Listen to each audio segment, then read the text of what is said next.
You're listening to the Bells of Minsmere, Part 2.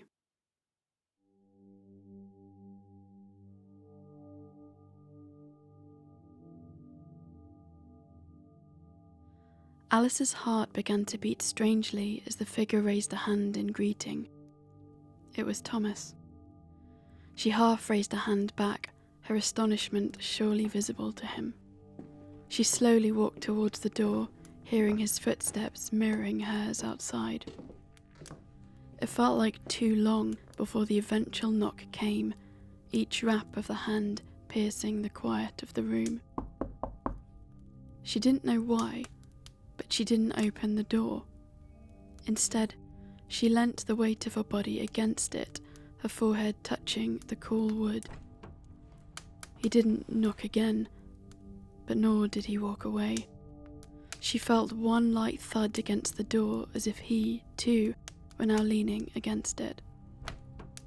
There was silence for a few seconds. Alice? She didn't answer. She couldn't believe he was here. Nor could she believe the way she was acting. Why couldn't she just open the door and invite him in like any normal person? She felt her eyes prickle with tears, the tears that had refused to come for months, even at her father's funeral. She wiped them on the back of her hands. Why were they coming now? She traced her fingers on the door, around where she guessed his shoulders might be. But she still couldn't open it. There was a lot she'd push back or down. She didn't know what would happen to those things if she did open the door. Thomas didn't say anything else, but since there'd been no other movements, she guessed he was still there. She knew, he knew, she was still there too.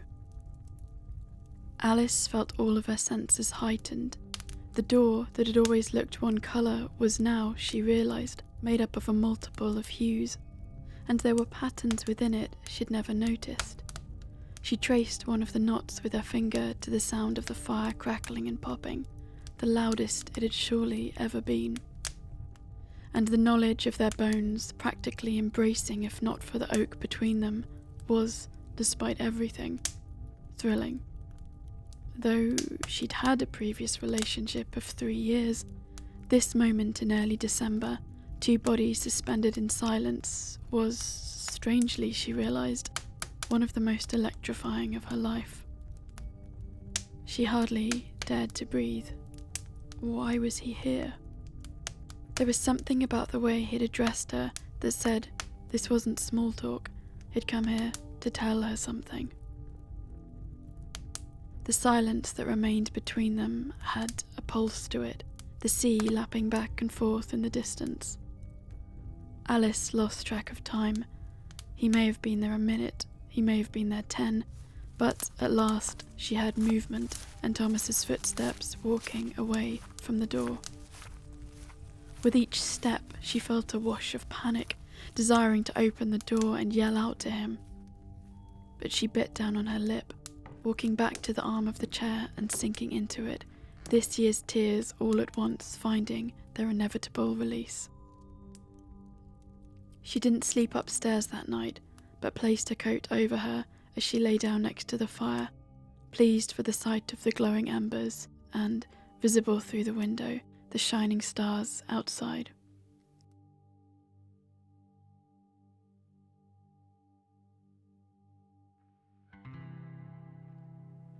The next morning, Alice was wringing out sheets when she saw one of her neighbours walking down the beach and disappear into the fog. She also heard shouts and commotion some way off. They're going. She hung up the final sheet by the fire and headed outside towards where the voices were coming from. There was some kind of a group ahead. Despite it only being around 10 a.m, as ever these days, she brought her lantern.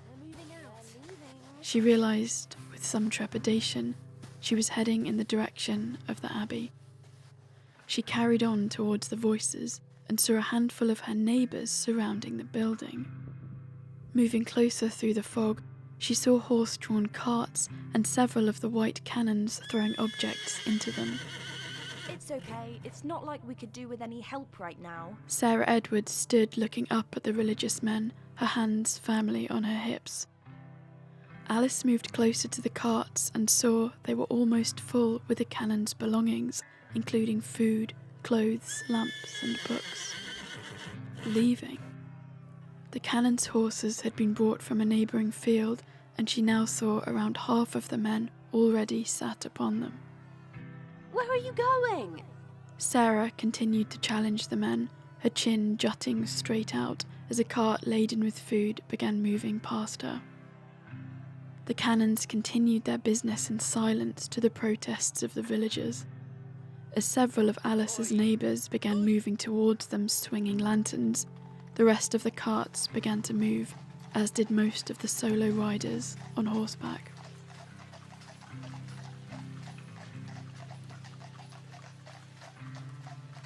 Alice then noticed a figure standing on the cliffs nearby. As a billow of fog moved upwards to reveal his face, she saw it was Thomas, staring out to the sea. He stood still, and in that moment she realised he had been the figure she'd spied far away on those many moonlit nights, always staring east across the water.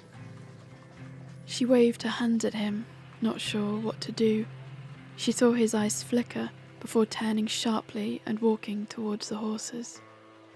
She felt like her insides had been hollowed out as she watched him mount the remaining horse and ride off after the carts into the fog. After 200 years, that was the end of the White Canons at Minsmere.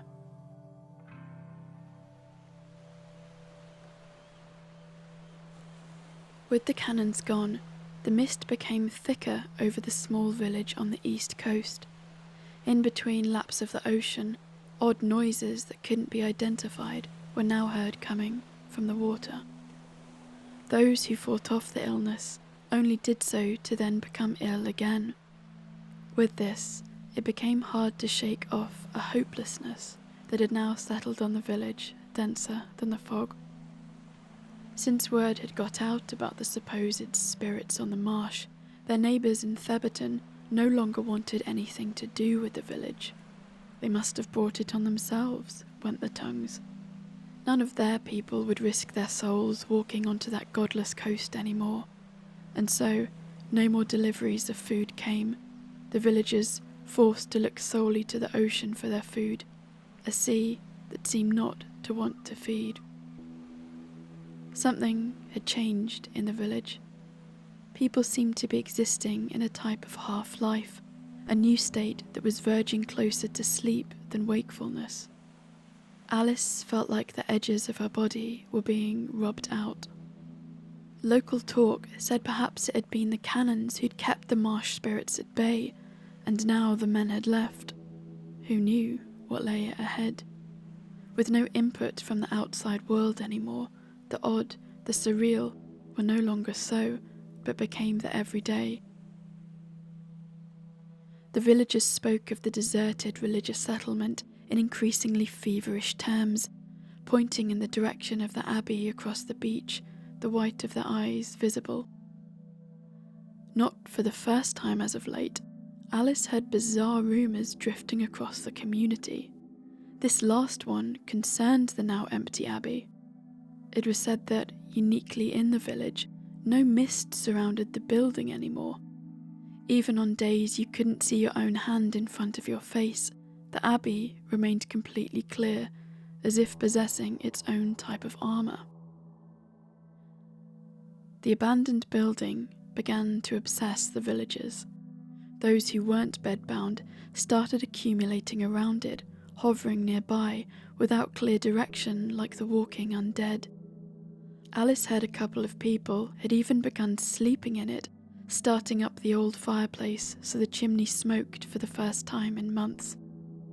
There was a feeling of peace, of security within the building too, that all reported. Rare qualities these days. Spring was now giving way to summer. The rise in temperature couldn't have been more welcome. If you opened your window in the early morning to the sound of the waves and cries of the gulls, it was possible to imagine this had all been some odd, fever dream, something to be blinked away over breakfast as a couple of cannons walked past your window, the chores of the day gradually presenting themselves. It was the middle of May. The moon had been full 3 nights ago, and Alice stared at it, transfixed, on her usual twilight walk. She used the light the moon gave through the fog, coupled with that of her lantern, to make her customary way to the beach. Tonight, she felt drawn to the ocean, calmed by it. She appreciated the lulling rhythm of the waves as they broke and the damp seaweed smell of the shoreline. Almost in a trance, she walked closer so the waves washed over her shoes. She didn't flinch, but, setting her lantern down on the sand, continued walking further into the sea. She wasn't worried about the piercing ice cold or how she gasped as she waded further. She almost welcomed the oblivion of the darkness ahead. But what was this welcoming feeling? She stretched her arms out, fully clothed, and began swimming into the darkness. She thought she heard sounds ahead. Voices, almost cheerful, seemed to be beckoning her to swim out further into the night. Despite the temperature of the water, a warmth started growing in her chest. There was a certain numbing, giddy lightness. She'd felt this way before, the last thought of a conscious mind on the edge of sleep, a delicious pulling or falling sensation. How easy it would be to just give in to it. The numbing feeling began spreading through the rest of her body until she couldn't tell where she ended and the ocean began. She looked back over her shoulder at the lantern on the shore. Seeing now how far it was startled her, a jolt to the stomach, as she began splashing around, panic taking over her body. What the hell was she doing out here? She flailed around, water going into her mouth as she tried to center herself enough to swim. Staring at the orange glow of the lantern through the fog, she swam hard back towards it, the desire for life never stronger than in this moment it might be taken away. Her body burned with the effort against the freezing water of the outgoing tide, it gently sucking her back. No wonder she just melted into it as she'd first swum out here. Alice Mauser reached the shore at just gone 9 p.m, throwing herself onto the sand, shaking, panting, both freezing and on fire.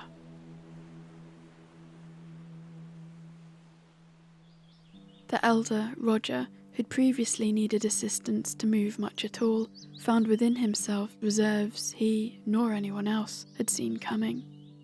He was spotted early one morning, walking unassisted with only his cane in the direction of the Abbey. That evening, he told Alice and Elizabeth, a pleasure so strong on his face that he smiled for nearly an hour straight, of what he'd been doing. I've taken something. He leant over his garden gate, clearly desperate to be asked what. I just found it. He took his hands from behind his back to reveal a copper-coloured bell, not much bigger than a palm. Well, I took it from the door. From in there. He pointed his cane towards the Abbey, his voice brimming with excitement. He shuffled around to the front of the house, refusing help from the women as he crudely strung up the bell next to his door with a grubby piece of rope. My luck's changing. My luck's changing. And with that, he staggered back inside, closing the door abruptly, leaving the Mauser cousins to look up at this curious latest addition to the cottage. That night, strange noises were heard coming from the sea once more, almost infant-like sounds, and that of wind blowing through tree branches way out on the ocean. Roger's neighbour, Anne, said she too heard odd noises coming from Roger's house in the early hours, peering out her window to see him running towards the beach, though he had certainly not moved so fast in 30 years. The hairs on the back of her neck stood up as she watched his fast body vanish into the mist. Roger, who'd been born in the village, was never seen there again, and that evening Alice untied the bell from next to his door and took it back to the Abbey, where she placed it on a rafter with care. She couldn't say why, only that it was clear it belonged here and shouldn't have been taken. A pressure from her chest lifted as she closed the heavy door behind her.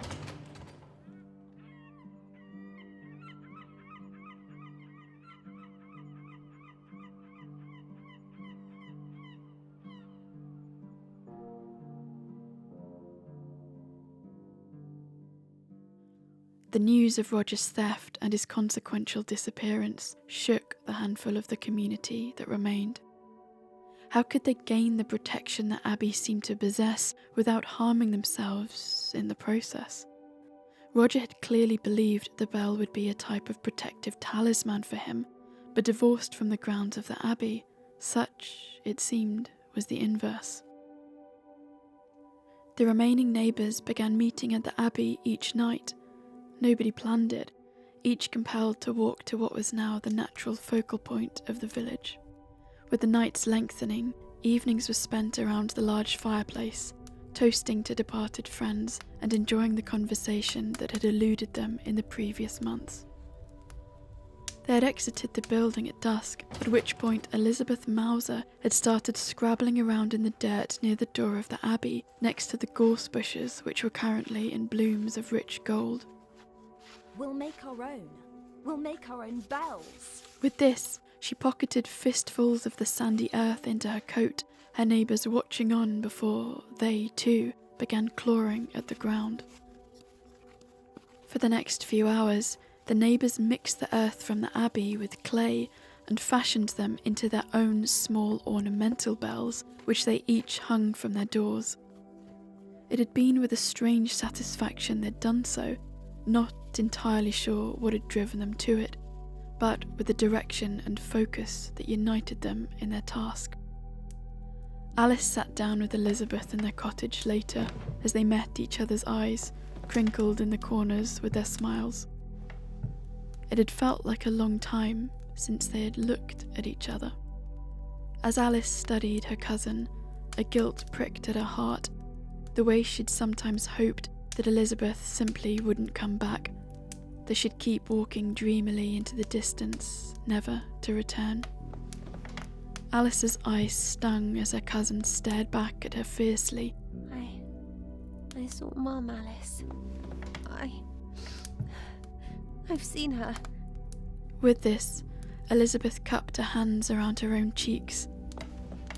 Alice put her hands tightly around her cousin and hugged her as she'd never gripped another person before. She wanted to tell Elizabeth how sorry she was, but not sure where to begin. She just held tighter.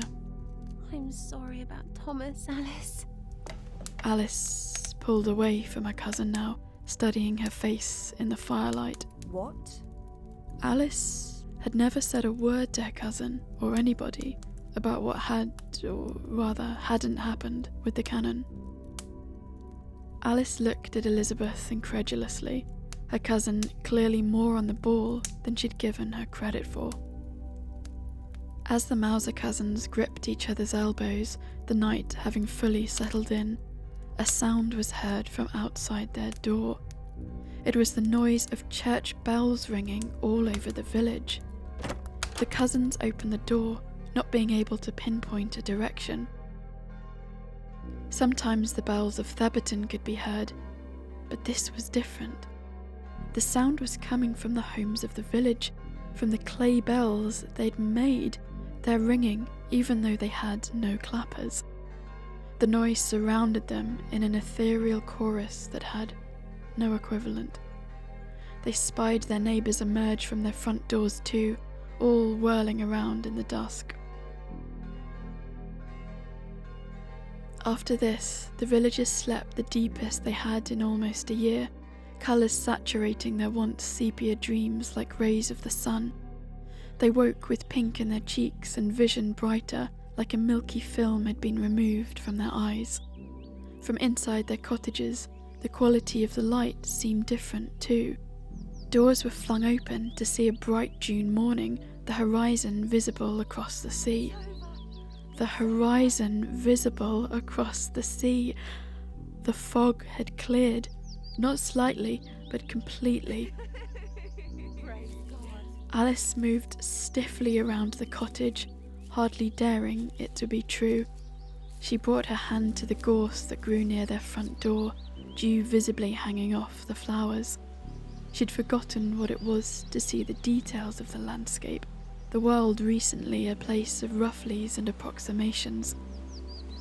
She studied the plant, not being able to tear her eyes from the minutiae of its beauty.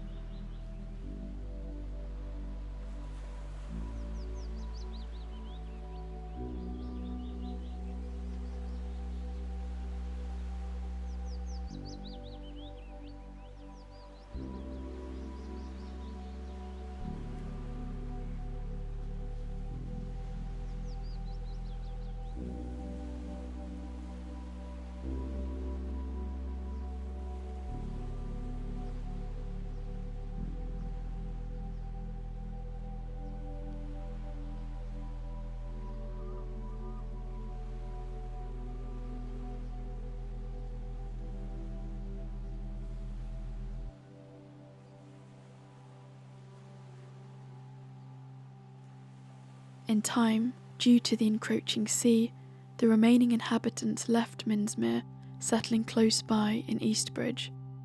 The story goes that one day a handful of people arrived from the marsh, them each carrying small clay bells. They couldn't be parted from them and hung them above the doors of their new homes, future generations being told to never take them down, for ungodly things carried on the waves might seep in one day as you rested in your armchair. Yes, even you. Whilst the younger people never knew what these things were, they recalled the fierce focus the original incomers to Eastbridge had possessed as they'd hung up their talismans from the door, the tradition thus kept alive for many years. A very old woman who'd once come to Eastbridge with her cousin and whose chestnut hair was now completely grey, often told the children of the Bells of Minsmere and of the abbey that had somehow contained a certain type of magic, as she'd decided to call it, a power that was too contained in the bells, but that they must be made from scratch, by hand, never stolen from the abbey itself. For the children, she left off the part about the canons, instead telling their parents how she'd once seen the religious men walking in procession along the coast. Sometimes she'd pose questions for her audience. Had the canons been trying to protect the village? Had they deliberately left the abbey as a type of refuge for them? Or was it something else? She realised she was hoping someone would answer for her. Nothing, still, made much sense all these years later, and the old woman with the stories and sea shanties from a community long gone was haunted by the image of the men in the white gowns until her last day, especially one of them. When she closed her eyes, she still saw him, paused in time, preserved, eternally young, so vivid, so real, she could have reached out and surely felt the warm flesh of the cheek. She continued to take evening strolls, even though this now consisted of not much more than hobbling a few feet from her house. A couple of times, she'd fancied she'd seen a figure in white looking out across the water, just like she'd seen all those years ago. Blinking, it would disappear. It must have been a bit of dust on her eye, or a trick of the light. Still, her heart leapt, the marsh still managing to surprise all these years later.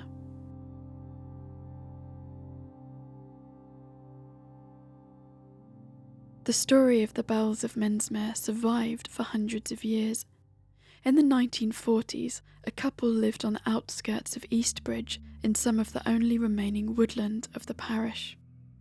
Their two cherished boys went off to war and never came home. The silence of the woods that surrounded their cottage seemed heavier now, as if they solely were existing outside of the world. With no future generations to help with the farm or to take care of the couple, their health quickly declined, and the farm that had once sustained them now ground to a halt. On winter evenings, they were often found looking up at the small earthenware bell that hung in the kitchen next to the door. It was grimy and strangely shaped, it having been mended many times. It elicited peculiar feelings in onlookers. It was ancient, ugly, a key to another time that couldn't unlock. Or perhaps it could. The couple knew the story of the bells. Something about sea spirits and a handful of marsh folk had shown up in Eastbridge one day. The couple often wondered about the person who carried this bell here. Who had they been? But the ornament was giving nothing up, hanging enigmatically over all their triumphs and trials. At the end of a long day, with no hope and no help left, the woman pointed up at the bell. The man looked deep into her eyes for what may have been minutes. He knew her meaning. They had never really discussed their belief in such things, and yet here, at the end of their days, questions fell away as an unexpected path forward became clear. The old man took down the bell, and together they crushed it until it was a mass of tiny pieces. They threw these onto the fire, hearts hammering, yet united. They then took this dust outside and sprinkled it into the woods, a type of funeral rite for their own lives. The woman then spoke words that had been passed down to her. It was said there were specific phrases that could be said to the spirits, so long as the need was true. She hadn't thought about them since her mother had spoken them to her, yet now they rolled from her tongue with confidence and weight as the wind whipped the dust around them. This duo, no more schooled in such arts than the average country couple, now walked back to their home with longer strides, appearing as seers of the woods from another ancient time. They opened all the doors and windows in their cottage, then climbed into bed, holding each other as they'd done every night, and waited for what they knew would come. As darkness crept and their bodies lay shivering, tendrils of mist began seeping into their rooms. It was accompanied by almost childlike laughter and chatter which seemed to be emanating from the woods. Like the old woman's ancestor, Alice Mauser, had felt the pull of the voices that night she'd swum out to sea many hundreds of years ago. The couple felt it too. Unlike Alice, they didn't swim back to shore, but continued holding each other tightly as they gave in to the darkness. For what they realised as they felt each other's heavy exhales on their chins was that there was nothing to be afraid of. They were eventually found, cold in their beds, the little bell that had always hung in their door, their neighbours noted, nowhere to be seen. None of the villagers would live in the old cottage after this. It was used for a long time as an animal shed, and by the 1980s was pulled down. There's now a new house that was built nearby, but you won't find a bell in it. Nor will you find talk of the tale in the nearest pub, the Eel's Foot. This is, unfortunately, a folktale that has almost been entirely forgotten. Please consider adding the Bells of Minsmere to your own folktale repertoire and keep the story of the people who showed up from the coast with the talismanic clay ornaments alive. This isn't the only story of bells on this patch of coast. It's said that on certain calm nights, when there isn't a stirring on the breeze, that just up the beach, the bells of the sunken church at Dunwich can still be heard, an unearthly chiming coming from the water.